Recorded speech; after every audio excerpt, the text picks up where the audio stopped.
Good morning students. போன கிளாஸில் often பார்த்தோம். ஆஃபன்னா என்ன? அடிக்கடி. நம்ம எதெல்லாம் அடிக்கடி பயன்படுத்துகிறோமோ அதை எக்ஸாம்பிள் சொன்னோம். ஓகேங்களா? இந்த கிளாஸில் பார்க்க போகிறது டுடே. டுடேனா என்ன? இன்று. நான் இன்று ஒரு கடிதம் எழுதுகிறேன். பார்த்தீங்களா? I write a letter today. அவள் இன்று படத்தில் நடிக்கிறாள். She acts in the film சொல்லலாம், அல்லது மூவின்னு சொல்லலாம். டுடே. நானும் அமுதாவும் இன்று சப்பாத்தி செய்கிறோம்.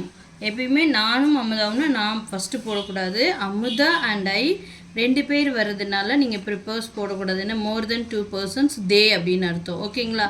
Amudha and I prepare chapati today. Okay, do you understand? நான் இன்று ஆங்கில ஆசிரியரை பார்க்க போகிறேன். போகணும். I go to meet. போகிறேன். யாரை? ஆங்கில ஆசிரியரை பார்த்துட்டு பேசணும் அப்படின்னா சீன்னு சொல்லக்கூடாது, மீட்டுன்னு சொல்லணும். I go to meet English teacher today. புரியுதுங்களா? இந்த மாதிரி டுடேக்கு நீங்களே ஒரு 5-10 எக்ஸாம்பிள்ஸ் எழுதி போடுங்க. நீங்கள் கிளாஸ் கற்றுக்கிறதா இருந்தால் Jothi Sri spoken English in Namakkal நீங்கள் கூகுளில் சர்ச் பண்ணி ஜாயின் பண்ணிக்கலாம். ஆன்லைன் கிளாஸ், ஆஃப்லைன் கிளாஸ் இருக்குது. தேங்க்யூ. பபாய்.